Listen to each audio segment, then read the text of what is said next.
Good Wednesday morning.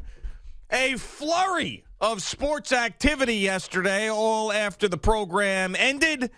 We told you right here yesterday that Aaron Rodgers would be agreeing to a contract and staying with the Green Bay Packers before it happened. That was our feeling, and it certainly did.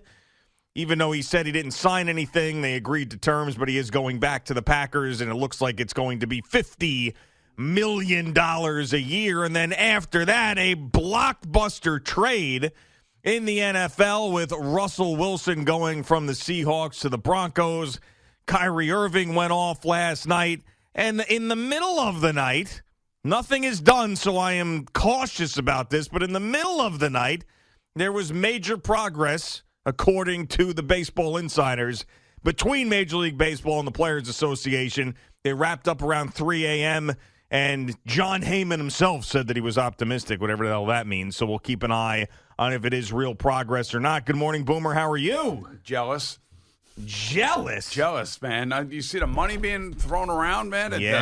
At the quarterback position. Now, interestingly enough, yes, and I'm telling you, whether it be Aaron Rodgers thinking maybe possibly about retiring, meditating about retiring or something, or thinking about possibly maybe the Denver Broncos, because the Denver Broncos, once they found out that Green Bay had signed Aaron Rodgers, or they agreed, they immediately turned their attention to Russell Wilson. They were big. It seems like they were having talks prior to that, seeing what was going on as a plan B. Yes. And then when he signed, it became plan A. It did. And there's two reasons why it became plan A. And the one reason that nobody is seeing is that the Denver Broncos are up for sale. And this now, all of a sudden, believe it or not, makes them worth even more money, because now all of a sudden the fan base is excited. Season tickets are going to go up. Sponsorships are going to go up. Suites are going to go up. Everything is going to go up. And just by this trade by George Patton, their GM, not only do they make their football team better, but they also make their football team worth more. I'm telling you. I am surprised you just said that. Why? Because we talked about Russell Wilson, and every time that I brought him up with the Giants, you're going, he's not the same player as he was. Yeah, he's not. They gave up a tremendous amount. They're going to have to pay him like crazy. I mean, listen, everything about the value of the franchise, I can't argue. When you get a superstar like that and the tickets, you're excitement. misinterpreting what I'm saying. Yeah. You just said they made the team better. No. I don't know if they did. Well, they did, because he's better than Drew Lock, I can tell you that. Yeah, but I'm just telling you, he's not what he was 5 years ago. And I think anybody who's watched him play over the last 2 years would tell you that.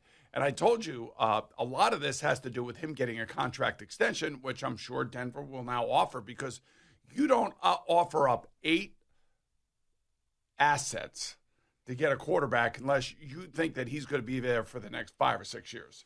So they're going to have to extend him. There is no question about that. And his agent, he will be happy. This whole thing with Seattle was about a contract extension. Yeah, I mean, and they didn't have – they were looking straight in the face of a rebuild. They were paying him a tremendous amount. They were going to have to pay him more. And I think they made out really well in this deal. Really well. But does it matter if they don't have a quarterback? Well, but you have to rebuild at some point. Well, at some point it always happens to you. And they did that prior to getting Russell Wilson. I mean, they weren't going to win. I mean, they were cash strapped or cap strapped, whatever you want to say.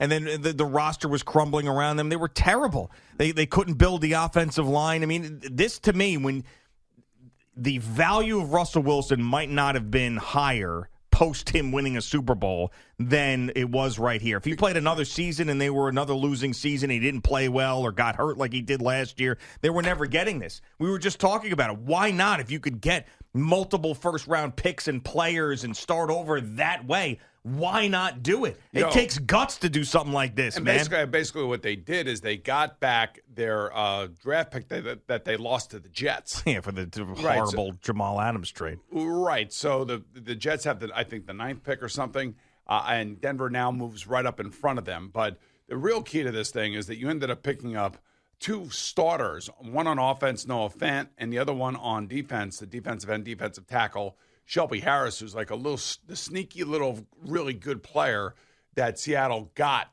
back. And, and Pete Carroll loves those defensive linemen. So I don't know how good they'll be. And plus they have a ton of draft capital now.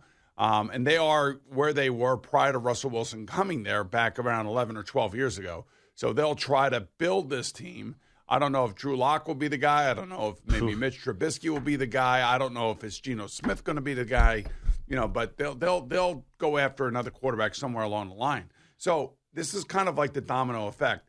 Now, I have seen where everybody's saying it's 4 years, $200 million, for the Green Bay Packers and Aaron Rodgers. It can't be that, because that would make the salary cap worse than it is right now. And I guess according to Pat McAfee, that's not the contract that was signed. And Aaron Rodgers said, that's not the contract that I've signed. And according to that show, Aaron Rodgers doesn't want to take all the money because he wants them to re-sign the people around him. And I'm assuming, since he did agree with the Packers on whatever the contract is, because I have not seen it yet. Mm-hmm. All I've seen is reports of what people think it is. I don't know how they're going to structure it to lower their salary cap impact so they can sign some of these other guys. And maybe it's a $200 million contract over, like 5 years or 6 years or something like that with a big upfront bonus. I don't know.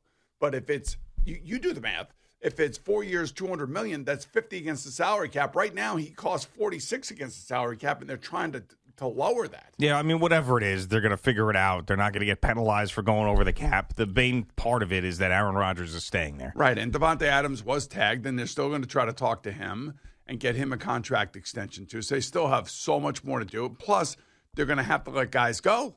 They're going to have to let some really good defensive players go. They may end up letting a few offensive players go. But again, right now, Aaron Rodgers is at 22% of the salary cap for the Green Bay Packers as we speak here, meaning that he's still under his old contract. Yeah. Whatever the new contract is, we don't know what it is yet. But according to his buddy, Pat McAfee, it's a contract that isn't about taking up that much of the salary cap because he wants to be able to continue to play with some of the players that are coming up for, new contracts like Devontae Adams. Sure. It's important to him to have a team around him to go out and lose in the divisional round of the championship game again. It's really important to get back there and lose again because that's what they've done. So just also to get back to Russell Wilson for 1 second. So he does raise the value of the Denver Broncos. The interest is higher now. Right now there's an excitement out there. There are going to be season tickets being sold, sponsorships being sold. That's what at least a reputational superstar like Russell Wilson will do for a team. Now, whether or not they're going to make it to the playoffs, given the conference and the division they play in, this is just another quarterback in the AFC. And it makes it a little bit more easier for Aaron Rodgers to get there now because, you're not dealing with Russell Wilson and you're not dealing with Tom Brady at the moment. Yeah, I mean, I don't know. There's been places that I've looked at, and you may disagree with this, but there's been places that I've looked at where I said, man, they really are a quarterback away. And then they've gotten that quarterback, and they've been really good, like the Tampa Bay Buccaneers, when Jameis Winston was, squinting and throwing picks all over the place, but they had Mike Evans, and they had a damn good defense, and Chris Godwin and Shaq Barrett. I was like, man, they really are a quarterback away. The Denver Broncos defensively last year were one of the better teams in the league. But they've still had 5 straight losing seasons. And offensively, and I know Russell Wilson changed things, I get it. But offensively, they've been pretty bad. And one of their big weapons went in this deal. And they play in that division, too. And they still have plenty of draft capital, by the way. Right, I mean, but they play in that division, too. I mean, I don't know. This is not a slam dunk for me that they're all of a sudden, they're right in the playoffs. I mean, if you would have told me that, Russell Wilson went to the 49ers, then I would have been like, oh, man. And now that would not have happened, obviously, because you're talking about 2 NFC West teams. But I don't look at the Broncos as this juicy landing spot that everybody else did. And it's mostly, quite frankly, because of this division. I will say that if Aaron Rodgers went to Denver with Nathaniel Hackett as his coach, then you're looking at one of the better teams in the AFC. Because Russell Wilson is not Aaron Rodgers. No, absolutely not. Yeah. I mean, he's at one point in time he was a dynamic, just unstoppable player, and the way he plays, and he's going into an offense now that will be a recreation of the Green Bay offense because that's what Nathaniel Hackett knows. I don't know how good of a fit that, and again, I don't know really what offense would really fit Russell Wilson. if the way that Aaron Rodgers plays in that offense is brilliant. He stands in that pocket, throws missiles all over the field, very rarely gets hit. Mm-hmm. Russell Wilson runs around like a maniac. Yeah. And he makes secondary plays, which is great. And that's the way he plays because he's a little bit shorter, but he doesn't play like Drew Brees played.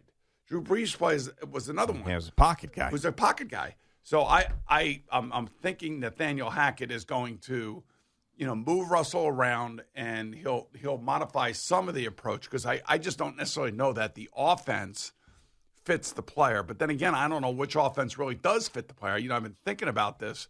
And I'm like, what offense really fits Russell Wilson? Now, the other thing that comes out of this right now is that Ryan Tannehill looks like he's pretty safe in Tennessee because I think Tennessee had an offer on the table. Obviously, Denver had an offer on the table. And maybe there's another team that we don't know had an offer on the table. The Commanders had an offer on the table. And I think the offer on the table was either for Aaron Rodgers or Russell Wilson to see what would happen. Now, when you look at this haul, the Giants could have offered something similar and actually even a little bit better. Now, I don't think that they should have because they really have a lot of holes all over the place, but they could have. Now, if you're telling me that the Seattle Seahawks may not have wanted any of the players that the Giants would have been offering. Right, but I mean... These two players that they offered, is Shelby Harris and Noah Fant. Yeah, okay. That's two starters right there that are young players, that are really good players and have very good upside. Oh, but Drew Lock, Daniel Jones. Who are you taking out of those two guys? I'll take Daniel Jones. All right, Saquon Barkley, Noah Fant. Is it that big of a deal? Those two guys, one significantly better than the other? I don't necessarily know that anybody wants Saquon Barkley. Okay. I mean, but if you're putting them in this deal, I mean, Noah Fant's under contract for one more year past where Saquon Barkley is. But to me, that's just another and you had better draft picks. I mean, do you want Russell Wilson here? I'm not saying I would have done the deal.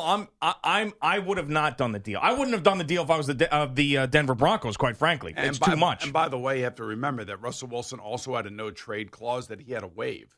So if they were going to make a deal, it had to be to somebody somewhere he wanted to go. To go to. So I just wonder if the Giants. I'm just curious about their philosophy. Like, I wonder if they knew that he was on the market. Would they have put together a package? Was it even on their radar? Because to me, they very easily could have, and they're not in that much of a different situation than the Broncos are. The biggest difference between salary cap, right is and also because they both have new coaches, they both were pretty pathetic offensively. I mean, the Giants are in a better division to try to win it and compete than the Broncos are in. The big difference on the field with the Giants and the Broncos are significantly better defensively. Yeah, I agree with your assessment that this isn't going to be some easy walk to the playoffs. No, I don't. Broncos. Yeah, no way. Not in that division. No way. I mean, Russell Wilson. Oh, by the way, I mean, what was it? Not this past season, but the season before. The first 8 games, people were talking about him as an MVP. Well, he was talking about him as an MVP. Well, no. He was playing that well. Yeah, I'll but give he him was credit. also being asked about not, having any MVP votes. Well, that's not how it works. Right, but he was playing well. And then he fell off. And then last year was as bad of a season you could possibly have. Now, he hurt his finger on his throwing hand, which is a big deal. And he came back early, so, because he really wanted to play, wanted to be out there on the field with his guys, and he probably played 2 or 3 games with that bad finger. And, and they won the Super Bowl and were competing for Super Bowls before he got his money when they had one of the better defenses we have seen in the modern era. That's when Russell Wilson was really good. This is the problem when you have a quarterback that eats up 20 to 22% of the salary cap. And that's exactly where Aaron Rodgers is right now until we see the new contract and what the extension looks like. Because, remember, Aaron Rodgers still has a year left on his original contract. Mm-hmm. So I don't know if this is going to be a 4-year extension. You know what I mean? 3-year extension? If you want to lower the salary cap number, you got to go out farther in terms of the years, thinking that, maybe there's 1 year at the back end of this where he decides not to play and it's money that's there and it looks better on paper, but it's really not going to be money he's going to see. Yeah. And it's going to lower the salary cap. They have to lower the salary cap number. If your quarterback is over 18%, you got a problem. You really do, because you just can't fit all the other players underneath, the salary cap if you're paying that position that much money. Crazy day in the NFL. What is next? Who is next? We will try to sift through all of that. Baseball potentially coming back after progress last night. This is going to be a very, very busy show. Jerry Recco is going to give you an update on everything else and all this football stuff coming up next. It is Boomer and Gio on the Fan and CBS Sports Network.